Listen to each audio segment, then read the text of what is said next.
Bismillahirrahmanirrahim. Assalamualaikum warahmatullahi ta'ala wabarakatuh. Alhamdulillah.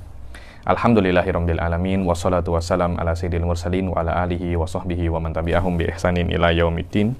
Nawaitu ta'aluma wa ta'lim wa naf'a wal intifa' wal ifadah wal istifadah wal hatha ala tamasuki bi kitabillahi ta'ala wa sunnati rasulihi wa du'a ilal huda wa dalalata alal khairi wa ibtigha'a mardatihi wa qurbihi wa thawabihi subhanahu wa ta'ala. Allahumma faqihna fid din wa alimna ta'wil.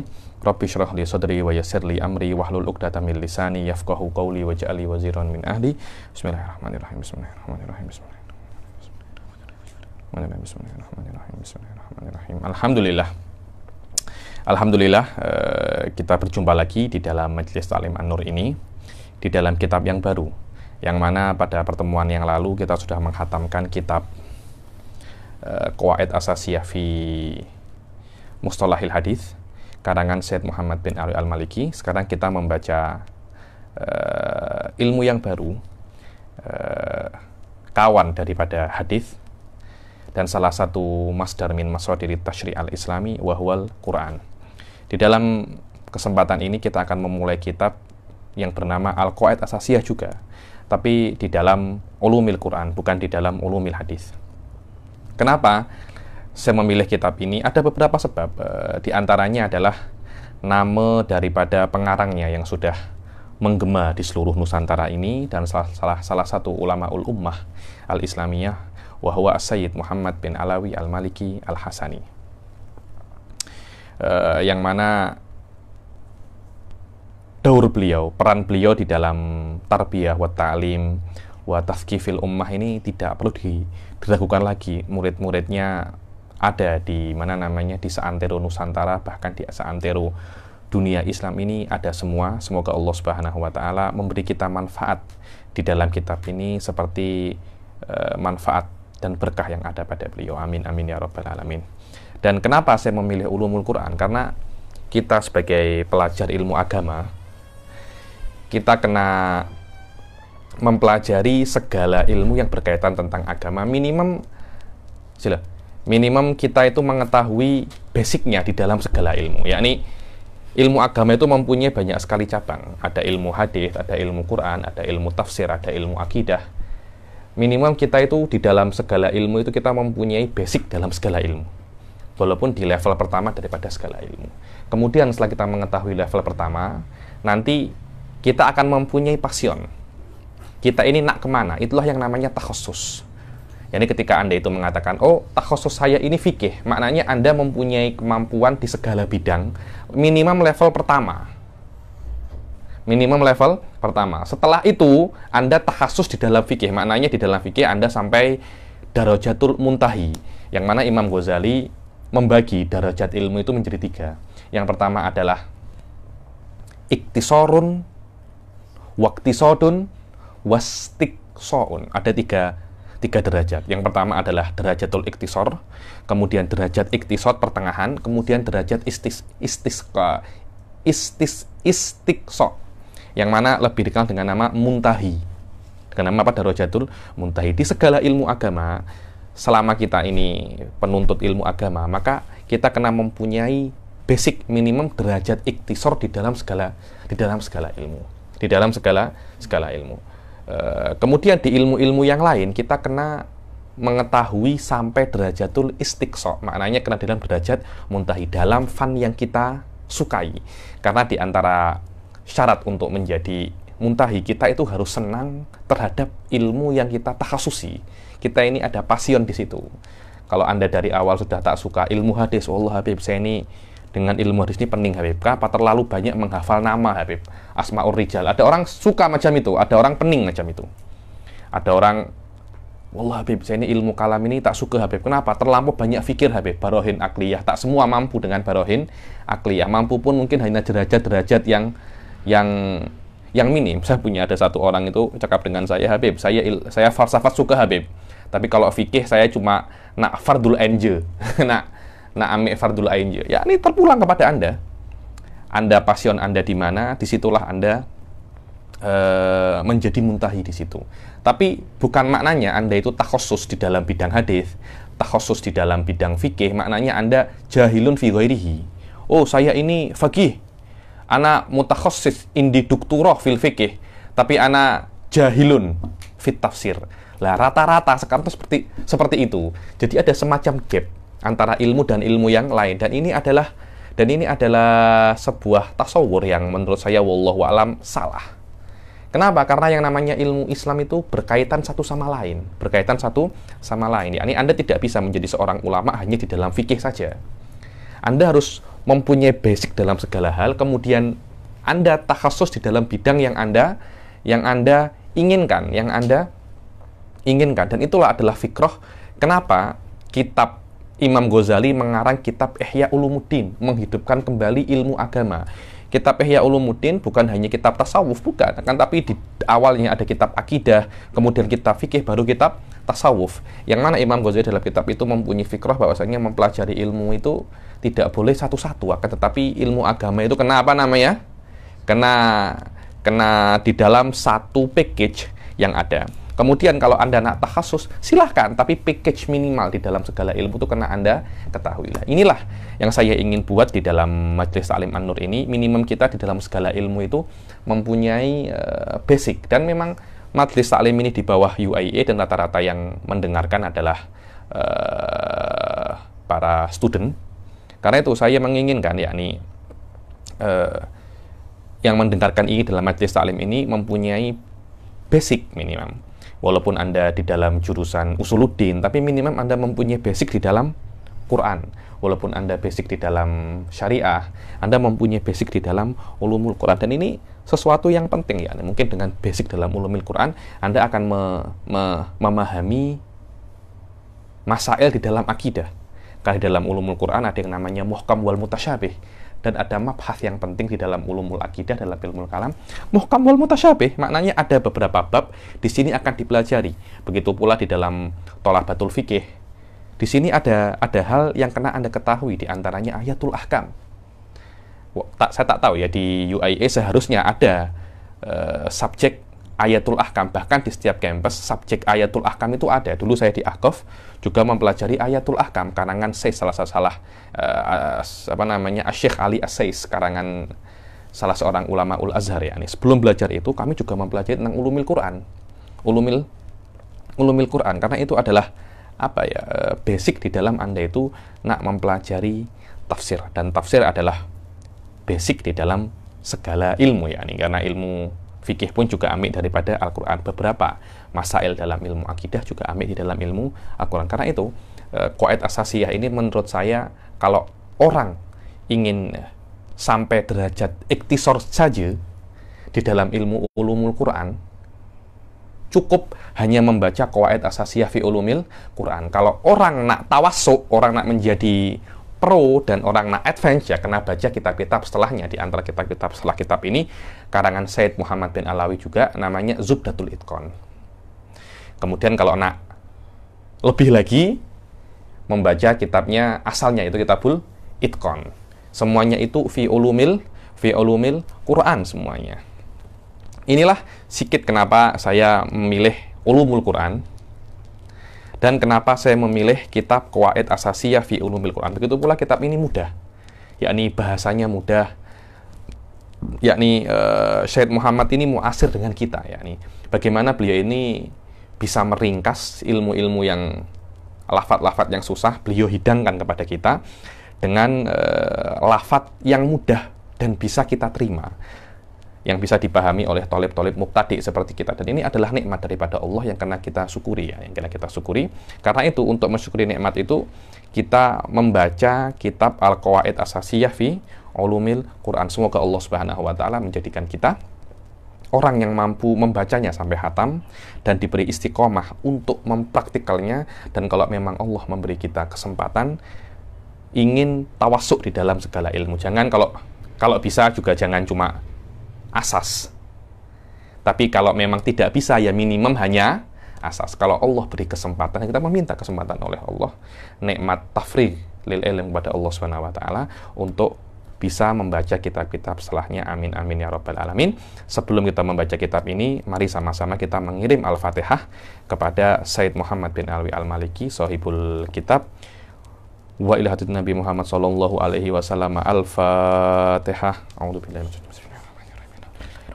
Ar-Rahmanir-Rahim Maliki yaumiddin. Iyyaka na'budu wa iyyaka nasta'in. Ihdinas siratal mustaqim siratal ladzina an'amta 'alaihim ghairil maghdubi 'alaihim waladdallin. Alhamdulillah. Dan sebelum saya mulai, saya ingin mengucapkan terima kasih kepada kawan saya Abdurrahman Musawa yang sudah menghadiahkan kitab ini kepada saya, yakni sebelum saya mengajar kitab ini. Kemudian sebelum kita masuk di dalam Muqaddimah fi Ulumil Quran, kita akan membaca sedikit tentang Muqaddimatul Mu'allif, yakni muqaddimah yang ditulis oleh Sayyid Muhammad bin Alawi Al-Maliki terhadap kitab ini, yakni beliau menyebutkan sanadnya dalam belajar Kitabul Itqan. Bismillahirrahmanirrahim. Muqaddimatun. Alhamdulillahilladzi hadana li hadza wa ma kunna linahtadiya laula an hadanallah. Wassalatu wassalam ala sayyidina Muhammadin wa ala alihi wa ashabihi ala immatul hudah wa tabi'ina lahum bi ihsanin ila yaumil hasyri wan najah. Amma ba'd, fahadhihi qawaid usuliyah yajibu ala kulli man arada an yatawassa'a fi qiraati kutubi ulumil Quran ma'rifatuha. Dibilang amma ba'du, kitab ini adalah qawaid usuliyah, yakni qawaid yang asas. Makna usuliyah maknanya saya sebutkan di sini adalah usulul masail. yakni setelah kitab ini hanya ada tausiah saja, hanya ada perluasan. Tapi basic-basic yang Anda kena ketahui di dalam ulumul Quran, semuanya ada di dalam kitab ini. Yang mana orang yang nak tawassuk, orang yang nak lebih memperluas ilmunya dalam ulumul Quran, maka dia wajib untuk mengetahui apa yang ada di dalam kitab ini. Tidak harus memakai kitab ini, tapi minimum masail-masail yang ada di dalam kitab ini kena diketahui. Li'annaha muqaddimatun la budda minha lil mubtadi'in min tullabil ilm asyarif. Karena kitab ini dihitung sebagai muqaddimah aja. Ini hanya muqaddimah saja bagi penuntut ilmu yang mulia. Waqad sammainaha al-qawaid al-asasiyah fi ulumil Quran, nas'alullaha ta'ala an yanfa'a biha kama nafa'a bi aslihal musamma bi zubdatil itqan. So, tengok. Maknanya kitab ini hanya sebagai sulam, sebagai basic bagi penuntut ilmu, dan kitab ini adalah macam tangga awal untuk naik ke kitab setelahnya, yaitu Zubdatul Itqan. Zubdatul Itqan. Zubdah itu maknanya inti daripada Itqan. Di atasnya ada kitab lagi, bukan karangan Sayyid Muhammad bin Ali, karangan ulama lain, namanya Kitabul Itqan. Yakni maknanya Zubdatul Itqan adalah ringkasan daripada Itqan. Dan kitab ini adalah ringkasan daripada Zubdatul Itqan. Maknanya ini adalah ringkasan-ringkasan. Biasa ya, ulama-ulama memang macam itu. Dulu itu kitab itu awal-awal besar, kemudian kecil, kemudian besar lagi. Nanti mungkin akan ada ke depannya orang yang nak tulis taklikot ala qawaid asasiyah fi ulumil Quran. Waqad qara'tu kutuba hadzal ilm ala jumlatin minal a'immah. So, ini sekarang mula Sayyid Muhammad bin Alawi Al-Maliki menyebutkan tentang sanad. Bukan sanad kitabnya ya, sanad ilmunya. Karena banyak sekali orang itu sekarang ini salah faham, yakni apa ya? Macam ada unsur taklimi. Unsur apa? Taklimi. Taklimi itu maknanya saya baca kitab ini dari siapa, kitab ini. Terus maknanya saya tidak boleh baca kitab kecuali kitab ini juga pernah saya baca. Tak macam itu. Sayyid Muhammad pun mengatakan hadzal ilm, maknanya saya pernah belajar ilmu ini, bukan kitab ini. Selama Anda memahami basicnya, kemudian guru Anda mengatakan pemahaman Anda benar, itulah yang namanya sanad. Ada semacam fahs daripada seorang guru. Dulu para ulama tafsir juga macam itu. Jarang orang-orang ulama tafsir itu membaca Al-Quran semuanya dengan satu guru dalam tafsir, ya nih. Oh, saya nak belajar tafsir dari awal sampai akhir dengan satu guru, susah. Bila nak selesai, rata-rata mereka mempelajari mungkin tafsir Al-Baqarah saja. Setelah Al-Baqarah, gurunya akan cakap, selain Al-Baqarah, Anda berjalan seperti jalannya Al-Baqarah. Kemudian sama gurunya dites. Oleh gurunya dites macam mana pengetahuannya. Ketika sudah dianggap dia sudah mampu, baru apa? Baru dikatakan Anda ini sudah mempunyai sanad. Sudah mempunyai sanad. Dan apa ya, menurut saya Sanad itu adalah penguat. Inti daripada ilmu itu kefahaman. Karena kalau Anda punya sanad, tapi tidak faham, apa guna? Malah itu mempermalukan guru-guru Anda. Yani, oh sanad saya tinggi, tapi Anda tak paham apa-apa. Apa guna? Terutama di dalam beberapa ilmu, yang ilmu ini terbina daripada mumarosah akliyah. Contohnya ilmu kalam, ilmu mantik. Tak ada guna Anda mengatakan, saya minta sanad mantik Anda sampai Ibnu Sina. Orang akan tertawa, Tuan Azmi. Untuk apa sanad mantik ini, untuk apa? Mantik ini la yu'khad bisanad, tapi yu'khad bil mumarosah akliyah. Apalagi akidah, saya minta sanad akidah Anda. Itu saya kira malah lebih berbahaya itu. Benar, itu sangat berbahaya sekali. Kenapa? Karena kalau Anda meminta sanad dalam akidah, Anda ini mukallid. Saya punya sanad dalam akidah saya. Maknanya siapa sanad Anda? Fulan, fulan, fulan, fulan. Maknanya Anda ini macam beriman dengan sanad. Anda tidak beriman dengan akidah. Tidak beriman dengan akidah. Karena itu, akidah itu kena Anda itu mujtahid di dalam akidah. Agar Anda keluar daripada zulmatit taklid di dalam akidah. Bahkan kalau Anda ambil akidah dengan taklid, itu berbahaya. Karena Imam Sanusi di dalam beberapa kitabnya mengatakan ini tak sah akidahnya. Maknanya Anda kafir. Di dalam beberapa kisah. Tapi alal mu'tamad indah ahli sunnah, muqallid itu athimun. Cukup ada potensi Anda itu mukhallat finnar dengan mengambil akidah taklidan. Itu menurut saya sudah sangat berbahaya sekali. Sangat berbahaya sekali. Apalagi ada beberapa orang itu mengatakan kepada saya bahwasanya Imam Asy'ari ini tidak punya sanad akidah ahli sunnah. Macam itu, Suf. Sanadnya Imam Asy'ari itu kepada Mu'tazilah. Karena memang dulu Imam Asy'ari sampai umur 40 tahun Mu'tazilah. Kemudian patah balik menjadi ahli sunnah wal jamaah. Sanadnya ke ahli sunnah ini mana? Sampai kepada Rasulullah SAW. Tak ada. Loh, kalau saya malah pening kalau sampai ada sanadnya yang benar-benarnya Imam Asy'ari itu ame akidah mutasilan bisanad. Ini malah pelik. Maknanya taklidan an taklidin an taklidin an taklidin wa hakadha. Dan ini malah bermasalah. Kita ini kena tahu Allah Subhanahu wa taala itu tidak tanpa taklid. Tidak tanpa taklid. Maknanya tidak semua ilmu itu perlu sanad. Karena beberapa hari ini pening orang-orang itu semacam itu. Harus nanti, apalagi orang-orang yang mengatakan sanad dalam segala hal. Itu yang saya itu pelik. Maknanya setiap kitab, setiap huruf harus ada sanadnya. Kalau gurunya tak baca ini, kita tak baca. Nanti gerakannya gurunya apa, semuanya ditiru. Wallahu a'lam, saya kira Islam itu tidak semacam itu. Islam itu adalah manhaj, usulun kulliyah, dan itu yang diisyaratkan oleh Syed Muhammad bin Alwi al-Maliki, yani fahadhihil usul kulliyah. Saya akan mengajari Anda usul kulliyah, dan itulah makna qauluhu ta'ala, al-yauma atmamtu lakum dinakum. Hari ini aku sempurnakan agamamu. Yakni apa agama ini? Apakah segala masalah disebutkan dalam Al-Quran? Tidak. Akan tetapi segala usulul kulliyah ada dalam Al-Quran. Maknanya kalau ada masalah yang baru, Anda bisa kembalikan kepada usulnya. Dan itulah yang namanya agama. Itulah yang namanya apa? Itulah yang namanya agama. Bahkan segala ilmu itu seperti itu. Guru Anda akan mengajari fa'il itu marfu. Nahwu, Sufini, nahwu. Fa'il itu apa? Marfu. Tidak akan mengajari setiap lafaz daripada fa'il. Qoma zaidun fa'il, doroba amrun fa'il. Terus sampai semua fi'il disebutkan. Guru saya tidak pernah sebut fi'il ini, tidak pernah sebut masya zaidun. Maknanya saya tidak tahu apa i'rab zaidun ini, saya ini tidak tahu. Saya kena tanya guru saya, dan ini malah saya kira sangat berbahaya. Manhaj seperti ini sudah di-warning oleh Imam Ghazali di dalam Qistasul Mustaqim. Namanya ini adalah manhaj taklimi yang usulnya itu dalam Syiah al-Batiniyah al-Ismailiyah yang pada saat itu sedang viral pada zamannya Imam Ghazali, dan oleh Imam Ghazali ditulis secara jelas di dalam kitabnya namanya Qistasul Mustaqim.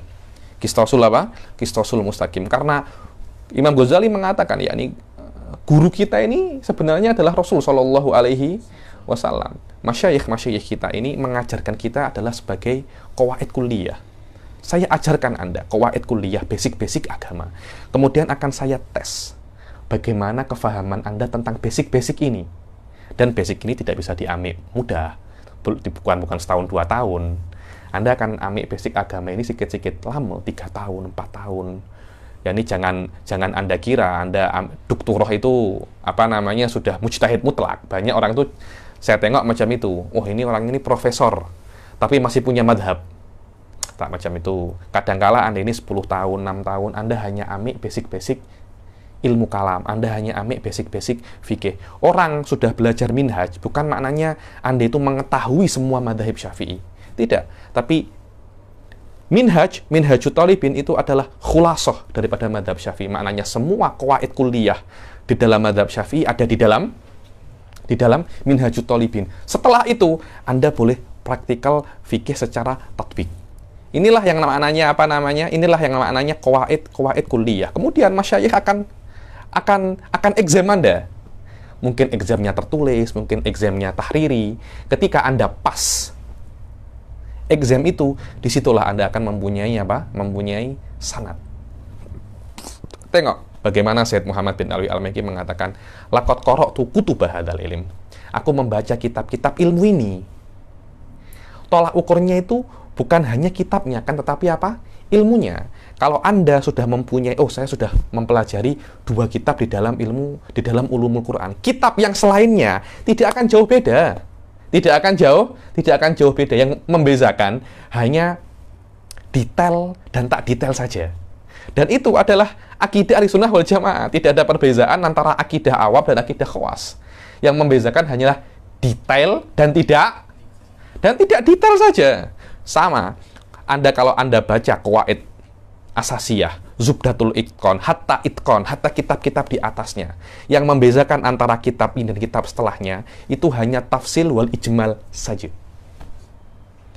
Tapi ya namanya belajar, tidak bisa Anda langsung tafsil, tidak bisa. Harus sikit demi sikit. Harus ada yang namanya sulam. Lah, kalau pemahaman Anda yang benar itu ditambah dengan sanad, nurun ala nur.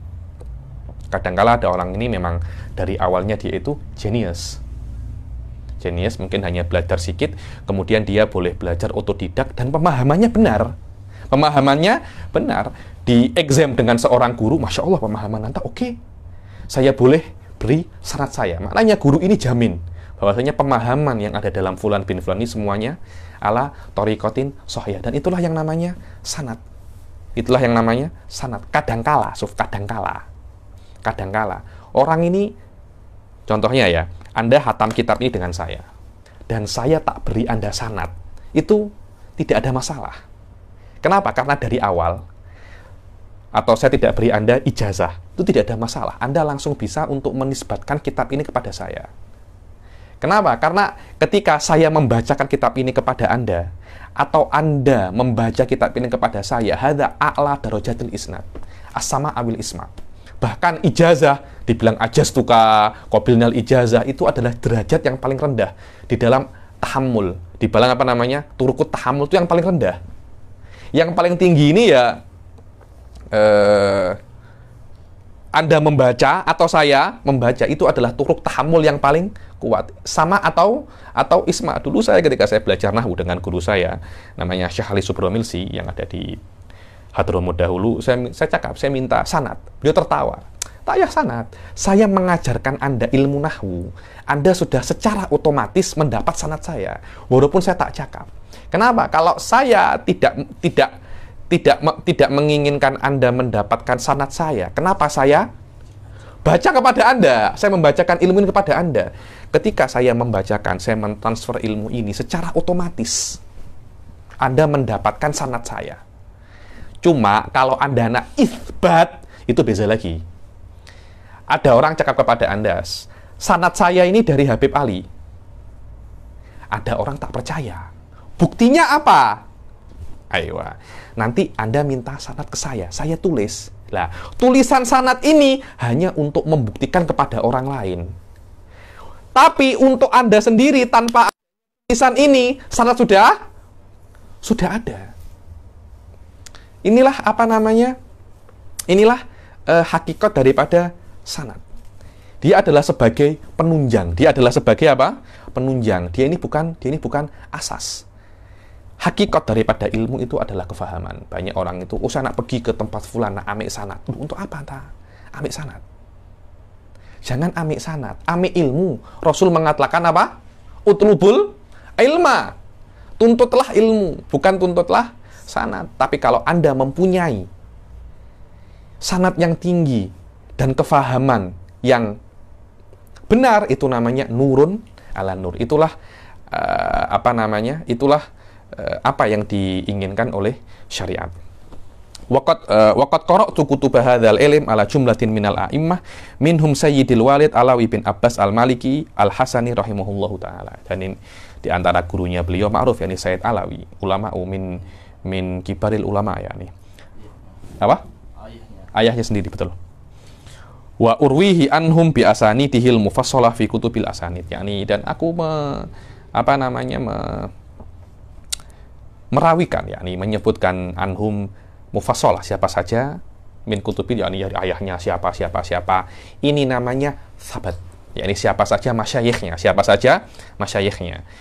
Guru saya Dr. Amjad Rashid menulis tentang Sabat Ibn Hajar, yakni siapa saja gurunya Ibn Hajar Al-Haytami. Ini namanya sabat, yakni saya belajar dengan Syekh Said Foda, kitab apa saja. Saya belajar dengan guru ini, kitab apa saja. Lah ini kan mungkin Anda cuma tahu, Habib Ali ini muridnya Said Abdurrahman Segaf. Oke, kitab apa saja yang dipelajari, berapa tahun, itu tafsilnya tidak ada yang mengetahui kecuali orangnya sendiri. Orang yang tidak tahu mungkin hanya mengetahui secara ijmal saja, ini muridnya fulan. Tapi ada beberapa guru yang tidak saya sebutkan. Betul disebutkan oleh beberapa masyayikh. Kenapa? Ya mungkin karena daurnya, perannya tidak terlampau signifikan. Ada beberapa guru itu dibilang Syekhul Fatah. Ada beberapa guru seperti itu. Maknanya dia ini mempunyai peran yang sangat penting di dalam masirah ilmiah. Biasanya yang disebutkan itu. Yakni Ibn Hajar, gurunya yang bukan hanya 3. Ini muridnya muridnya Syekhul Islam Zakaria Al-Ansori dan muridnya Ahmad Syihab Ar-Romli. Loh, bukan hanya 2 saja ini. Banyak gurunya Ibn Hajar, cuma yang paling signifikan adalah 2 orang ini. Wa nadhkuru huna sanada asyari kutubi hadzal fan wa huwa al-itqan bi sanadi Sayyidil Walid As-Sayyid Alawi. Faqad qara'tu alaihi kitab al-itqan fi ulumil Qur'an lil Hafidz Jalaluddin Abdurrahman bin Abi Bakar As-Suyuti, yakni kitab al-itqan karangan Imam Suyuti. Wa ma'ruf yakni kaifa Imam Suyuti, yakni imamun fil manqul. Wal Walid qara'ahu ala abihi Sayyid Abbas bin Abdul Aziz Al-Maliki Al-Hasani. So dari anak ke ayah, ayah kemana namanya? Ayah ke atuk lah. Kalau boleh macam ini, fabiha wa nikmat. Tapi yang bisa semacam ini sikit. Biasanya itu kalau ayahnya ulama, anaknya bukan ulama. Biasanya macam itu. Sikit. Yang ayahnya ulama, anaknya juga ulama. Kenapa? Karena apa ya? Anak itu tengok anak itu tengok ayahnya. Macam tak respect biasa aja. Setiap hari apa? Setiap hari tengok biasa. Ayahnya basuh baju, ayahnya sapu rumah, biasa. Macam orang-orang biasa, berbeza dengan murid. Biasanya kealiman itu turun ke muridnya, bukan turun ke anaknya. Tapi kalau anak boleh jadi murid, nah ini nurun ala nur. Ini tak semua orang boleh. Tak semua orang boleh. Kalau Anda tengok sikit yang jadi soft, tengok Imam Malik, siapa penggantinya? Imam Syafi'i kan? Murid yang paling best. Imam Syafi'i, siapa muridnya yang menggantikannya? Maknanya yang paling best muridnya. Siapa? Apakah anaknya? Tak. Anaknya menjadi qadhi atau apa? Ya ini bukan, jadi tak macam Buaiti, tak macam siapa? Tak macam Buaiti, tak macam Muzani. Mereka itu adalah muridnya Imam Syafi'i, bukan anaknya Imam Syafi'i. Jarang macam Tajuddin As-Subki, jarang macam itu. Tajuddin As-Subki adalah murid daripada ayahnya. Taqiyuddin As-Subki. Begitu pula Sayyid Muhammad bin Salim Al-Hafni, murid kepada ayahnya Salim Al-Hafni. Yang seperti itu tak banyak. Wallahu alam, saya kira tak banyak seperti itu. Rata-rata yang menjadi pengganti guru itu muridnya, bukan anaknya. Wa huwa qara'ahu ala syaikhaihi Asy-Syaikh Muhammad Abid Muftil Malikiyah bi Makkah Mukarramah wa Sayyid Abi Bakar Syata. Ma'ruf ya. Syata ini sahibul I'anatut Talibin. Syekh Syata Al-Makki an Syaikhihima Sayyid Ahmad Zaini Dahlan Ma'ruf. Syekh Ahmad Zaini Dahlan Muftil Baladil Haram. An Syekhi Syekh Utsman bin Hasan Dimyati. Ma'ruf sahib Dimyati, sahib Hasyiyah ala Syarhil Waraqat lil Imam Mahalli yani. Wa an Syekh Abdullah ibn Hijazi Syarqawi. Man la ya'rif Syarqawi yani. Sahibul Hasyiyah ala Syarhut Tahrir. Wa an Syams Muhammad bin Salim Al-Hifni ini. Ini alim kabir, Syams Muhammad bin Salim Al-Hifni ini sahib Hasyiyah ala Isaguji. Sahib Hasyiyah ala Isaguji yang dikarang oleh Syekhul Islam Zakaria Al-Ansari. Yani Isaguji kepunyakan karangan Abhari disyarahkan oleh Syekhul Islam Zakaria Al-Ansari, namanya Matla', dan dihasyiahkan oleh Muhammad bin Salim Al-Hifni. Kadangkala dinamakan juga Hafnawi, sama. Dua nama itu adalah satu orang yang sama. Muhammad bin Salim Al-Hifni wa ani Syekh Muhammad bin Muhammad Al-Budairi wa ani Syekh Abidiyah Alawi bin Ali bin Ali Syubramilsi. Siapa tak kenal Ali Syubramilsi yani. Sahib Hasyiyah ala Nihayatul Muhtaj. Ma'ruf ya, Ali Syubramilsi. Yani orang-orang yang belajar fikih pasti nama-nama ini bukan nama-nama yang asing ya. Wa ani Syekh Ali Al-Halabi. Wa ani Syekh Ali Az-Zayyadi. Ma'ruf Az-Zayyadi yani takriban Ibn Hajar hadza min talamid Az-Zayyadi ini. Wa aroknya di dalam fikih mu'taraf kabir, yani dinukil di dalam syuruh dan di dalam fatawiyat. Zayyadi ini bukan orang biasa yani. Wa anis Sayyid Yusuf Al-Armayuni wa anil Hafidz Jalal As-Suyuti. Kata bahu Sayyid Muhammad Ibn Sayyid Alawi Al-Maliki Al-Hasani. Inilah adalah sanadnya Sayyid Muhammad Al-Maliki sampai kepada Jalaluddin As-Suyuti. Dan saya mempelajari kitab ini dari guru saya, namanya Syekh Husain bin Abdullah Abdun, yang mana beliau belajar 10 tahun atau 9 tahun dengan Sayyid Muhammad bin Alawi Al-Maliki. Di mana namanya? Di Mekah Mukarramah. Maknanya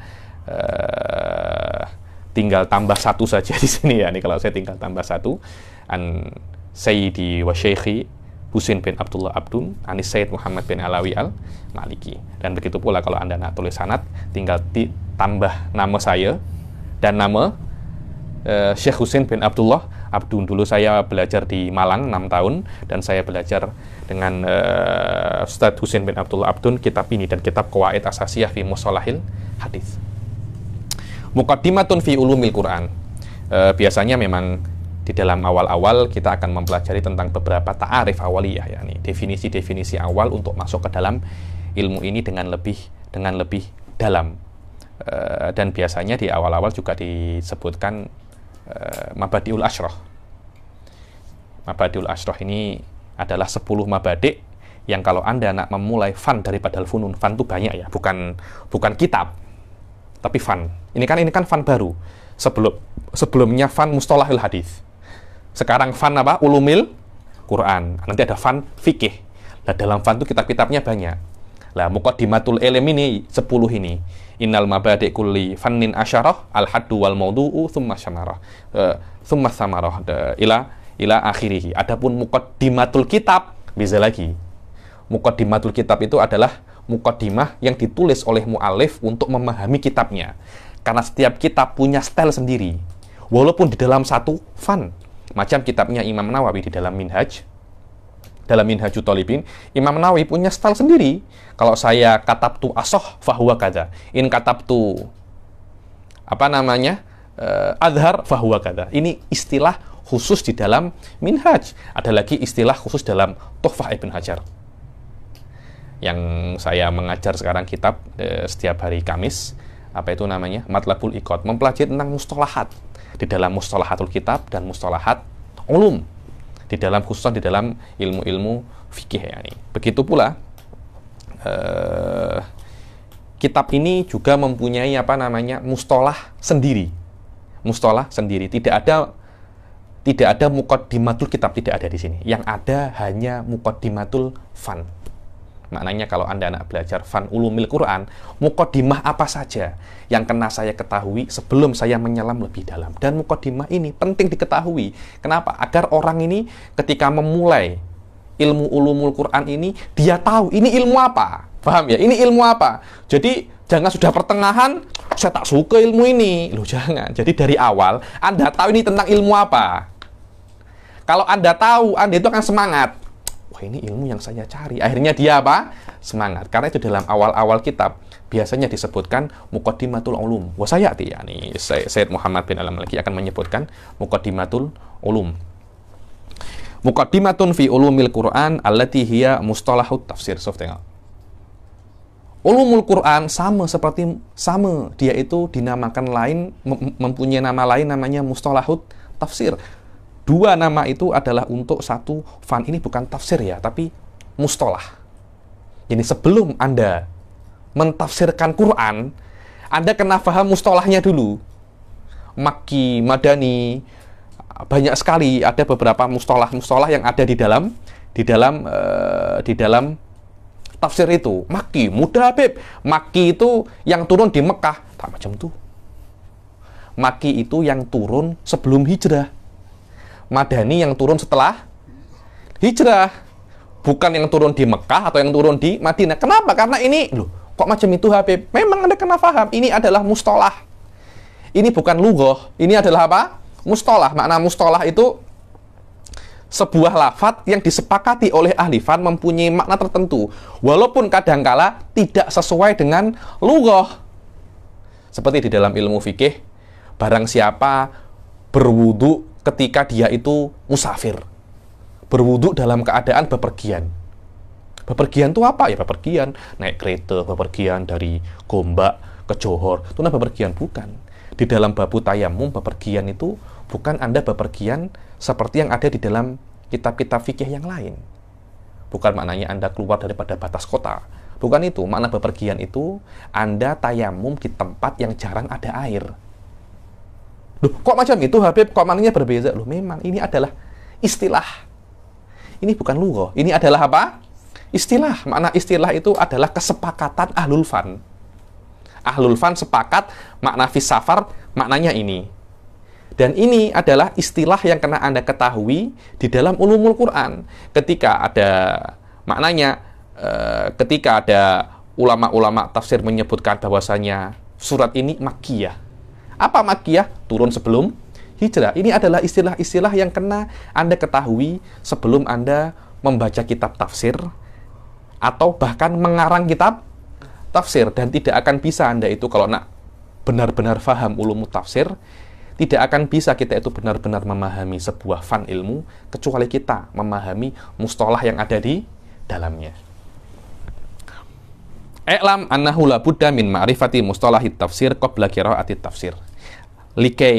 Liyakunal insanu ala basiratin tamatin minhu. Ketahuilah bahwasanya sebelum Anda ini membaca tafsir, Anda kena faham mustalahit tafsir Anda agar Anda ini benar-benar faham dan tidak salah faham. Faya'riful makkiyah wal madaniyah. Agar Anda itu tahu apa itu makki dan madani. An-nasikh wal mansukh. Wa asbabin nuzul. Apa itu asbabin nuzul? Apa itu nasikh wal mansukh? Wa yatarattab ala dzalika fahmu ma'anil ayat. Kenapa? Karena mustalah-mustalah ini akan mempunyai efek Anda itu memahami makna ayat. Kadangkala makna ayat ini tidak difahami kecuali Anda mengetahui asbabun nuzulnya ini apa. Lah, sebelum Anda mengetahui asbabun nuzulnya ini apa, Anda harus tahu makna asbabun nuzul ini apa. Kalau Al-Quran punya asbabun nuzul, hadis punya asbabul wurud. Hal-hal semacam itu kena Anda ketahui sebelum Anda belajar tafsir. Begitu pula kalau Anda nak mempelajari hadis, Anda kena mengetahui ilmu mustalahil hadis. Minimum level pertama, agar tidak tersilap ketika cakap hadza haditsun mursal. Hadza haditsun mursal. Beberapa orang, apa itu makna mursal? Mursal ini orang Jawa cakapnya apa ya? Orang yang tak oke. Wong iki mursal. Mursal maknanya orang yang jahat, yang tak sholat. Apa?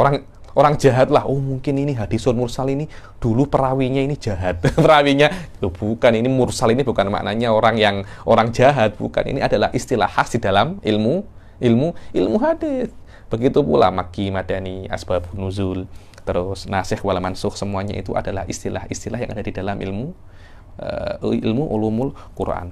Wa man khadat tafsira qabla ma'rifati musallahihi kana fi hairatin wa qalla nasyatuhu wal tabasat alaihi al-maqasid. Barang siapa menyelam di dalam ilmu tafsir tanpa mengetahui mustalahnya, maka dia akan pening. Kalau sudah pening, malas. Saya tak boleh paham ilmu ini. Dulu ketika saya awal belajar ilmu kalam punya istilah sendiri, Sof. Tak semacam ilmu fikih. Saya dulu 7 tahun setelah saya hatam minhaj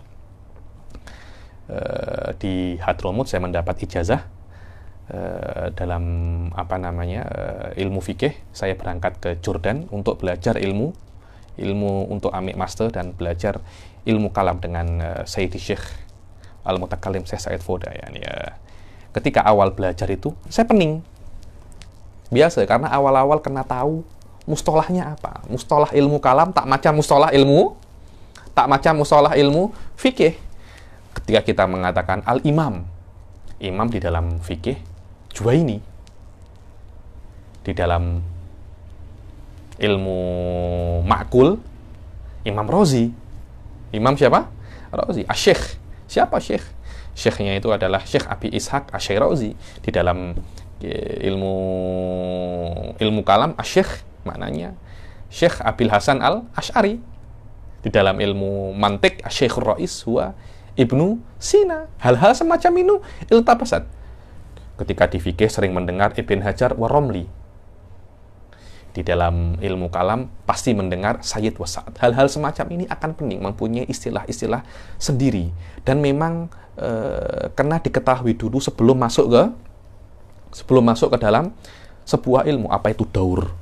Karena itu semoga ada seseorang yang mempunyai waktu untuk menjelaskan mustalah yang ada di dalam ilmu kalam. Seperti ini qawaid asasiyah fi ulumil Quran, ada ulumil hadis. Mungkin ada dari kalian yang mengarang qawaid asasiyah fi ilmil kalam. Menjelaskan apa? Menjelaskan alfat-alfat yang mutadawalah di dalam di dalam ilmu kalam. Dan orang kalau sudah pening, malas pening, saya tak boleh. Karena itu sebelum Anda belajar sebuah ilmu, belajarlah mustalahnya dahulu, dan Anda tidak akan bisa memahami sebuah ilmu kecuali Anda memahami mustalahnya. Wal tabasat alaihil maqasid. Akhirnya kefahaman itu carut marut. Karena dia kira ini adalah sebuah lughah, tapi ternyata ini adalah istilah. Ilmu tafsir ma'khudun min qaulihim fassartu syai'a. Apa sih ilmu tafsir itu? Sekarang Sayyid Muhammad mulai untuk menjelaskan beberapa mustalahat awaliyah. Yang pertama adalah ilmu tafsir. Apa sih ilmu tafsir itu? Ada tafsir Quran, ada tafsir mimpi, tafsir apa lagi? Banyak kan tafsir itu. Tafsir adalah kata-kata tafsir diambil daripada kata-kata fassartu syai'a idza bayyantahu. Idza bayyantahu, dibilang fassartu bayyantu, menjelaskan. Makna ilmu tafsir adalah ilmu bayan. Makna tafsir dan bayan itu sama. Cuma jangan Anda cakap ini maknanya boleh dong Habib, saya namakan ilmu tafsir ini ilmu bayan. Loh, dari segi boleh ya boleh-boleh saja, tidak ada masalah. Tapi jangan Anda gunakan. Loh, kenapa Habib? Kenapa? Karena ulama itu sudah mengatakan ilmu bayan ini bukan ilmu tafsir. Ilmu bayan ada lagi, itu kawannya ilmu balaghah. Ilmu bayan ini ilmu lugha, ada ilmu ma'ani, bayan, badi', ada lagi ilmu balaghah. Maknanya ilmu bayan ini bukan ilmu tafsir. Kalau Anda ingin mengetahui tafsir secara detail, Anda kena belajar ilmu bayan. Walaupun secara lugha, bayan dan tafsir ini maknanya sama. Cuma secara istilah berbeza. Para ulama Islam mempunyai istilah untuk ilmu bayan yang berbeza tentang ilmu tafsir. Cuma secara bahasa, fasartu bayantu. Sama, menjelaskan. Karena itu ketika Anda mentafsirkan Al-Quran, maknanya Anda apa? Menjelaskan. Bagaimana cara menjelaskan? Banyak. Kadangkala Anda menjelaskan dengan cara mengganti lafadz dengan lafadz yang lebih mudah. Kadangkala Anda lafadznya tetap, cuma Anda tambahi. Oh, ini ada mahdhufnya. Yang mahdhuf Anda letakkan. Yang mudmar Anda tampakkan. Itu namanya juga itu namanya juga penjelasan. Macam-macam. Wasummiyal ilmul madhkur tafsiran li'annahu yubayyinul qur'ana wa yuwattihahu. Dinamakan ilmu ini ilmu tafsir karena yang namanya ilmu tafsir itu menjelaskan Al-Qur'an. Karena itu kan Al-Qur'an macam ini, ilmu tafsir macam ini. Tafsir Mafatihul Ghaib 20 jilid. 20 jilid ini apa? Untuk menjelaskan Al-Qur'an. Aywa. Wa hadduhu ilmun yabhatsu fihi an ahwalil Qur'an Al-Karim. Apa definisi ilmu tafsir itu? Adalah sebuah ilmu yang di dalam ilmu itu mencari tentang ahwal. Ahwal ini kondisi-kondisi Al-Qur'an. Apa saja kondisi Al-Qur'an ini? Min jihati nuzulihi. Tengok. Dari asbabun nuzulnya itu apa? Maknanya, kalau Anda belajar ilmu tafsir, Anda kena tahu asbabun nuzul. Kamakihi, wa madanihi, dari turunnya, sebabnya apa? Terus, di mana? Bila? Kepada siapa? Wa nahwihi kasanadihi, sanadnya mana? Wa adaihi, adanya bagaimana adanya ini? Wa alfadihi, lafadznya. Wa ma'anihi al-muta'alliqah bil ahkam, makna-maknanya apa saja. Karena itu ilmu tafsir luas sangat, Suf. Dan ketika Anda dikatakan ilmu agama, rata-rata orang mengatakan ilmu agama itu hanya 3. Tafsir, hadis, dan fikih. Fikih ini biasanya maknanya 2 fikih ini. Ulumul aqaid, yakni fiqhuddin, fiqhul akidah, wa fiqhul amali. Fiqhul ilmi, wa fiqhul amali. Ilmi ini maknanya akidah. Kalau dikatakan ini adalah ulumu syariah, hanya 3 ini. Kalau ada orang berwasiat, saya mewasiatkan 1 juta ringgit untuk ulama. Yang diberi hanya mufassir, muhaddits, faqih. Faqih dengan makna faqih di dalam fikih, dan faqih di dalam ilmu akidah. Lainnya itu tak diberi. Mukri tak diberi. Karena orang yang mukri, tahu mukri ya apa? Yang belajar qiraat, dia bukan mufassir. Apa? Qori itu. Karena kenapa? Tafsir ini apa ya? Ulama-ulama ini kalau sudah di akhir hayatnya, di akhir masirah ilmiahnya, beliau nak tunjukkan ilmu, itu langsung ke Al-Qur'an buat tafsir. Terutama mereka itu biasanya kalau tak buat tafsir, mereka taklik kepada tafsir yang susah. Macam taklik ala tafsir Zamakhsyari. Itu memang nak tunjukkan power. Nak tunjukkan power. Karena itu, tafsir ini adalah ilmu yang paling akhir biasanya. Ilmu yang paling akhir. Kenapa? Karena orang-orang tidak akan ketafsir, para ulama tidak akan ketafsir, kecuali sudah matang segala aspek ilmunya. Fikihnya sudah matang. Akidahnya sudah matang, mantiknya sudah matang, lughahnya sudah matang. Kemudian segala ilmu ini akan ditumpahkan kepada 1 ayat ini daf'atan wahidah. Dalam 1 waktu, semua ilmu Anda ini Anda gunakan untuk memahami 1 ayat. Nah, ini adalah uslubul mutakallimin di dalam tafsir. Ini yang susah memang. Jadi bagaimana Anda tengok satu ayat, kemudian semua basic ilmu Anda, semua apa? Ilmu Anda yang Anda sudah pelajari 30 tahun ini, daripada fikih, lughah ini banyak ya, lughah ini 12 cabang ilmu, Suf. Ada badi, balaghah, bayan, nanti ada ilmu wada, banyak sekali apa? Tafsir, tasrif, nahwu, semuanya itu adalah cabang-cabang daripada ilmu lughah. Ketika saya mengatakan lughah, maknanya 12 cabang ini semuanya. Ilmu fikih daripada qawaidnya, daripada fatwanya, daripada fikihnya yang biasa, apalagi daripada takhrijul furu' alal usulnya. Nanti ilmu usul fikihnya juga, ilmu usul fikih dan makosidnya, semua ilmu itu Anda tumpahkan di dalam satu ayat, dalam satu waktu. Kira-kira nak jadi apa itu tafsir? Karena itu tafsir ini akan menjadi apa ya menurut saya? Ilmu yang apa namanya? Ilmu yang paling akhir yang akan disetelkan oleh ulama. Karena untuk memahami, karena yang kita fahami ini bukan kalamnya ulama. Yang kita nak fahami ini adalah kalamnya Allah Subhanahu wa taala. Yang bahkan bukan hanya satu huruf akan berbeza, bahkan kadangkala cara berbicara, cara melafadzkan, cara adanya berbeza, makna sudah berbeza. Ketika saya mengatakan sudah makan, kata tanya, Suf. Sudah makan? Jawab. Sudah makan? Nah, ini sedikit marah ini. Ini sedikit marah. Kadangkala lafadznya sama, Suf, tapi adanya berbeza, intonasinya berbeza, maknanya sudah berbeza. Ini yang dikatakan oleh Imam Razi bahwasanya unzilal Quran ala sab'ati ahruf. Ahruf ini maknanya intonasinya. Intonasinya bukan sab'ah qiraah, bukan qiraatu sab'ah itu bukan, akan tapi intonasinya. Karena walaupun lafadznya sama tapi intonasinya berbeza, kadang-kadang maknanya berbeza. Kalau lafadznya ulama tak sampai seperti itu.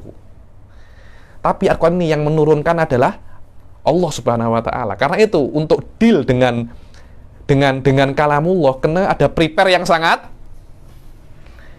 kuat, prepare yang sangat kuat. Wallahu a'lam. Wa ghairi dzalik. Wa ghairi dzalik maknanya dalam Al-Qur'an, di dalam tafsir itu ada banyak sekali aspek ini. Ada banyak sekali aspek ini. Wa maudu'uhu kalamullahi azza wa jalla minal haithiyatil madrurah. Yang dibahas dalam ilmu tafsir adalah kalamullah, Al-Qur'an. Dari perspektif apa? Ya semuanya tadi itu, makihi, madanihi, adaihi, wujuhihi. Nanti ada namanya i'jazihi. I'jaznya pun sudah macam-macam. I'jaznya dari perspektif huruf, dari perspektif ada yang barusan saya tengok ini i'jazul adadi. Karena ada kan dibilang huruf apa itu yang abajadun hawazun itu. Bukan alif ba ta, tapi abajadun. Alif 1, ba 2, jim 3, dal 4, nanti 10, 20, 30, 40. Ada suf i'jazul adadi. Ada seperti itu. Dulu saya ketika saya di UIA dengan ketika saya AME Islamization of Knowledge, saya menulis tentang i'jazul Quran dari perspektif ilmi yang dikarang oleh Dr. Zaglul An-Najjar. Zaglul An-Najjar. Yakni ada i'jaz dari perspektif sains. Itu pun Anda tengok pasal i'jaz itu sudah pening lagi, itu sudah pening lagi. Maknanya tafsir itu akan apa namanya? Dari segala aspek itu. Karena itu para ulama itu mungkin mengarang kitab tafsir ini perspektif lughah saja. Imam Razi bukan hanya lughah, daripada mafatihul ghaib, dari hal-hal yang ghaib, berhubungan dengan banyak akidah, ahwalul akhirah. Itu kan perkara-perkara yang ghaib kan. Ada orang mungkin mengarang ini dari perspektif hukum fikihnya saja, namanya tafsir ayatul ahkam. Ada orang dari kisah-kisahnya saja, itu sudah mungkin mengarang 20 tahun, 15 tahun. Kenapa? Ini kita deal dengan kalamullah. Dengan apa? Kalamullah. Wallahu alam. Wa faedatuhu at-tawassul ila fahmi ma'anil Qur'an wal amal bima fihi ba'dal faham. Faedahnya belajar tafsir ya faham kalamnya Allah. Anda boleh faham kalam Allah. Ada. ma fihi sa'adah ba'da hadza. Dan para habaib itu di akhir hayatnya itu pas banyak yang menekuni ilmu tafsir. Sampai guru saya itu, Syekh Abdurrahman Segaf, sebelum saya ke Jordan mewahkan kepada saya, yakni seorang habib tidak akan menjadi habib yang hakiki, yakni sampai mendapatkan semua yang dia cari di dalam Al-Quran. Nah, ini level yang beza lagi, ini level yang beza lagi. Karena itu banyak daripada habaib seperti Habib Zain bin Smith mengarang tafsir, namanya tafsir Isyari. Tafsir apa? Isyari. Tafsir Isyari ini daripada ilham. Tapi itu bukan tafsir yang mu'tamad inda ahlil fan. Tapi biasanya yang diberi itu adalah keturunan Rasul Shallallahu Alaihi Wasallam, sawaun Hasani atau Husaini. Karena Sayyidina Ali ketika ditanya, sebenarnya keturunanmu itu apa afdolnya? Dibilang, kami ini kadangkala diberi kefahaman di dalam Al-Quran yang melebihi orang-orang lain. Subhanallah, itu fadilahnya yang muntasib pada Rasulullah Shallallahu Alaihi Wasallam. Karena itu mufassir kabir seperti Syekh Sya'roni, Sya'rawi, beliau itu Al-Hasani. Itu kan tafsirnya azim. Tafsirnya apa? Azim. Lah, setelah Anda memahami Al-Quran, Anda boleh mengamalkan apa yang Anda fahami. Wa thamaratuhu at-tamassuk bil urwatil wuthqa wal fuz bi sa'adah fid darain. Lah, kalau Anda sudah mengamalkan, buahnya apa? Anda akan bisa berpegang teguh dengan Al-Quran, dan Anda akan bisa masuk surga bahagia di akhirat kelak. Wa wadi'uhu Allahu Ta'ala wa nabiyuhu alaihi salatu wassalam fahuwa ilmun ilahi nabawi. Siapa yang pertama kali menggunakan ilmu tafsir ini? Ya Allah dan Rasulnya.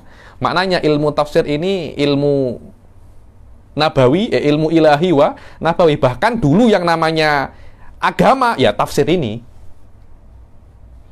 Anda nak belajar fikih, belajar tafsir. Kan di dalam tafsir ada fikih. Akhirnya semakin lama ilmu-ilmu ini semakin banyak. Akhirnya ada orang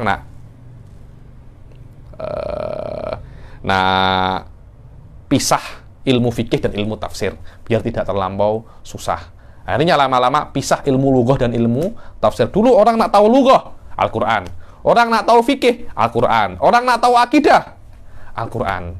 Semuanya dari Al-Quran. Lama-lama kita juga pening juga. Akhirnya kena dipisah-pisah. Ya kenapa ya? Karena setiap generasi orang itu semakin tak kuat. Kekuatan otak semakin menurun. Dulu tak ada ilmu fikih, ilmu akidah. Semua daripada kitab was sunnah. Selesai.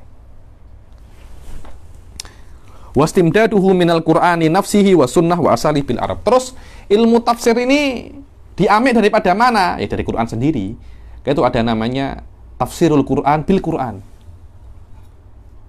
Ada namanya kitabnya Muhammad Amin Asy-Syinkiti fi Daul Bayan fi Tafsiril Qur'ani bil Quran. Ada mungkin Tafsirul Qur'ani bis Sunnah, ada Tafsirul Qur'ani bir Roy dengan akal. Dan yang paling masyhur adalah kitabnya Imam Fakhruddin Ar-Razi.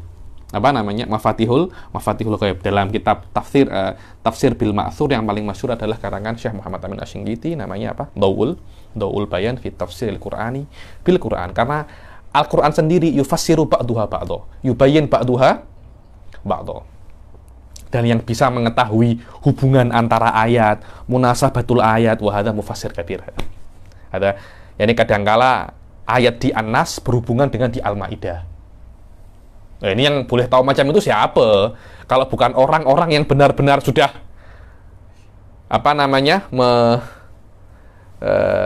sudah berkecimpung di dalam ilmu tafsir lama, mempunyai semacam radar. Oh ini ada ini ada ini.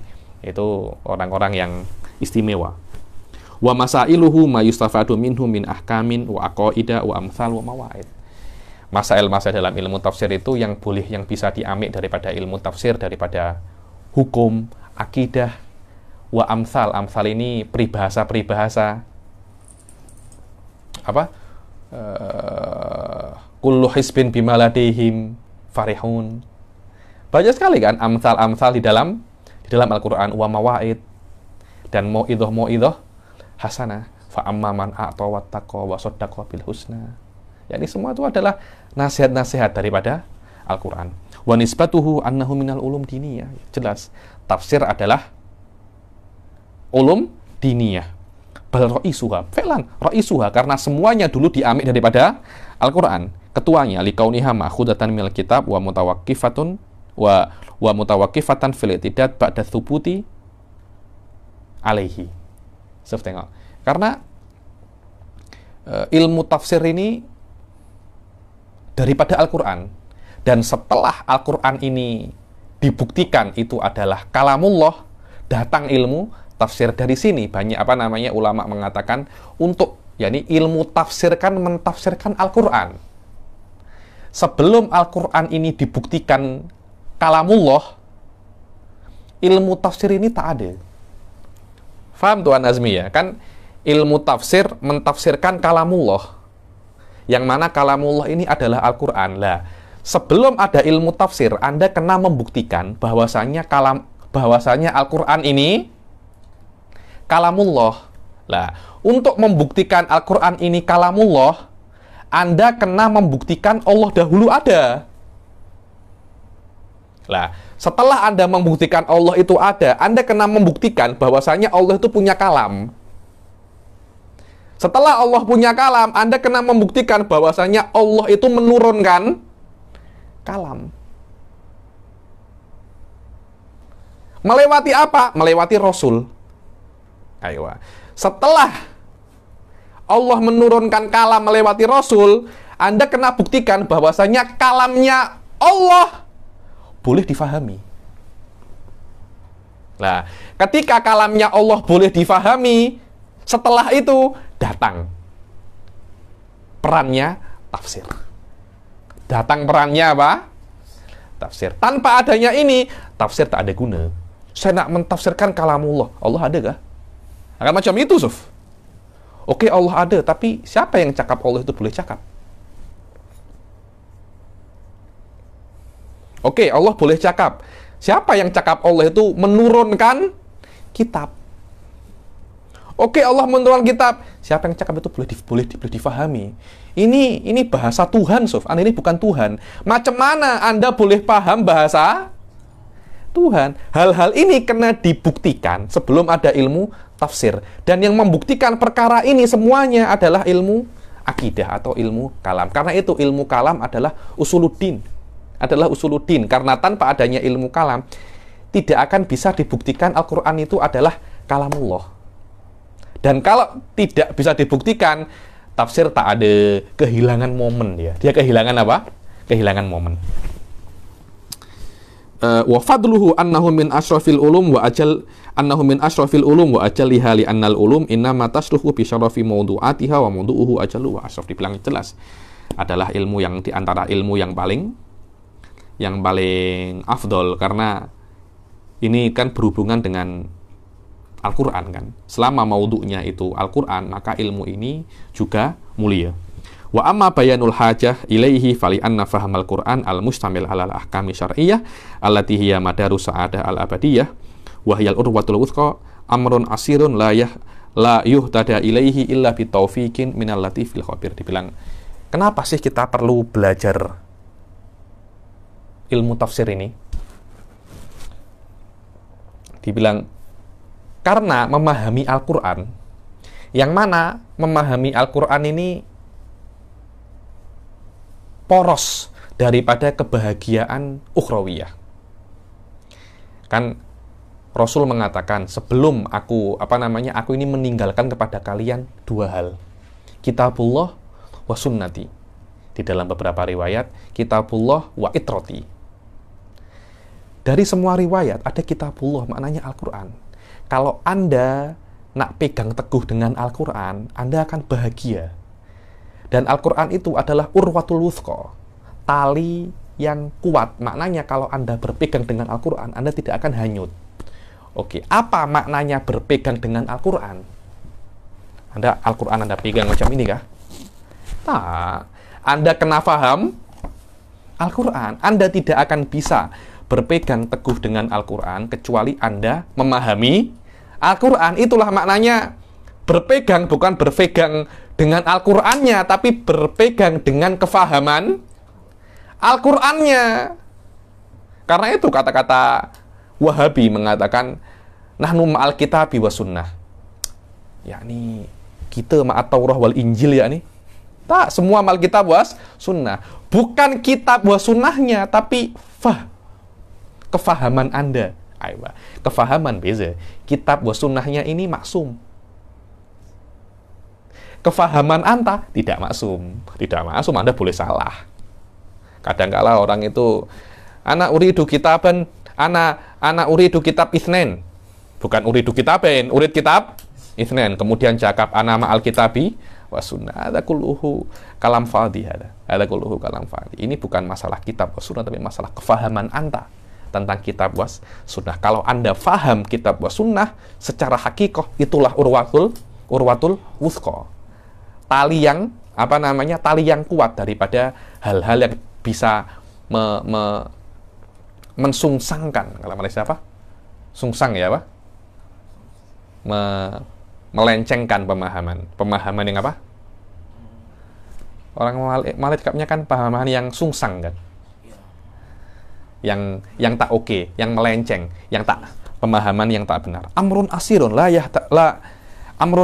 la yuhtada ilaihi illa bi taufiqin minal latifil khabir hatta inna sahabata. Yakni ilmu Quran ini fahamul Quran ini sangat susah. Felan, sangat susah memang. Karena itu yakni orang-orang yang mengambil jurusan tafsir susah Allah yu'inu. Benar, Allah yu'inu, susah jurusan tafsir itu.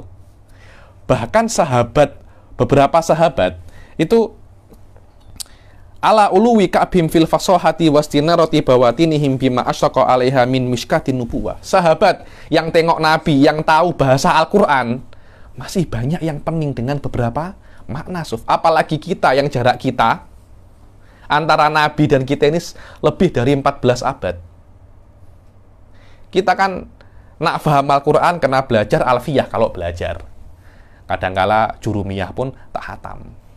Jurumiyah tak hatam. Kemudian dengan berani cakap nahnu ma'al kitabi was sunnah. Sahabat tak perlu belajar alfiyah. Alfiyah kena belajar sahabat. Saya tak perlu belajar nahwu. Engkau kena belajar bahasa saya. Saya tak perlu i'rab. Kalam saya anta i'rab. Kan macam itu kan sahabat kan. Kalam mereka masih hujah. Dan Al-Qur'an turun dengan bahasa mereka, dengan bahasanya Quraisy. Bukan hanya Arab, bahasanya Quraisy, yakni ala lughati Quraisy. Lughah yang paling fasih, yang paling mulia pada saatnya. Itu saja masih banyak sahabat yang tidak faham. Padahal sahabat itu adalah bahasa mereka dan mereka setiap hari tengok Nabi, Maknanya bahasa-bahasa itu mereka sudah faham lebih banyak daripada kita. Kanu katsiran ma yarji'una ilaihi sallallahu alaihi wasallam bisu'al an asya'a lam yu'arriju 'alaiha. Yakni mereka dulu itu ketika datang ayat, mereka banyak tanya kepada Rasul hal-hal yang mereka tidak tahu. Apa maknanya? Walam tasil afhamuhum ilaiha. Yang pemahaman mereka belum sampai ke situ. Kama waqa'a li Adi bin Hatim fil khaytil abyadi wal aswad. Apa? Fakulu washrobu hatta yatabayyana lakum al-khaytul aswadu minal khaytil abyadi minal fajr. Apa sih? Kalau khayt aswad kan benang hitam dan benang putih. Jadi makan dan minumlah sampai tampak benang hitam dari benang putih. Apa ini maksudnya? Iya, karena Anda sudah tahu setiap hari setiap bulan Anda berpuasa mulai daripada fajar selesai ghurubus syams. Kalau tidak ada yang memberitahu Anda tak tahu dari mana. Adi bin Hatim dulu tuh macam buat benang merah, benang hitam dan benang putih. Dia tunggu kalau sampai benang hitam ini tampak atau benang putih ini tampak dengan cahaya, maknanya saya sudah kena berpuasa. Padahal benang putih ini adalah fajar. Benang hitam ini adalah malam. Dulu Adi bin Hatim ini memang benar-benar benang putih dan benang hitam, Rasul, bukan itu maksud saya. Maksudnya Al-Quran bukan benang hitam dan benang putih secara denotasi, secara hakiki, tapi secara konotasi seperti Anda yang Anda pahami. Benang hitam adalah malam, benang putih adalah fajar, maknanya berpuasalah. Apa? Makan dan minumlah. Kulu washrabu, makan dan minumlah ketika malam hari sampai datangnya waktu fajar. Loh, kalau Anda tunggu benang putih, dulu kan tidak ada lampu kan. Kalau Anda tengok benang putih dan benang hitam, tak akan tampak sampai terbitnya matahari. Loh, terbitnya matahari itu kira-kira 1 jam 30 menit setelah fajar. Macam mana? Maknanya beliau, Adi bin Hatim ini, puasanya mulai daripada terbitnya matahari dan berakhir sampai terbitnya fajar. Beliau tak paham, padahal beliau adalah sahabat Quraisy yang setiap hari tengok Rasul Shallallahu Alaihi Wasallam. Wala syakka anna muhtajun ila makanu muhtajina ilaihi wa ziyadah, katanya Sayyid Muhammad. Kita ini perlu apa yang mereka perlukan, kita juga perlukan, bahkan lebih. Kita ini sudah jauh daripada Rasul, apalagi orang-orang Nusantara yang ajam, yang ajami. Kita ini ajami, Suf. Kita ini lasna natikina bilughah Arabiyah. Kalau mereka perlu tanya kepada Nabi, mereka banyak yang mereka tak paham, apalagi kita. Karena itu perlu Anda belajar tafsir. Wallahu a'lam bissawab. Mungkin kelas pertama ini hanya sampai sini. Insya Allah yang akan datang kita akan kita akan teruskan di Haddul Quran. Apa itu definisi Al-Quran? Kita akhiri sampai sini. Wabillahi taufiq wal hidayah, waridha wal inayah. Assalamualaikum warahmatullahi taala wabarakatuh.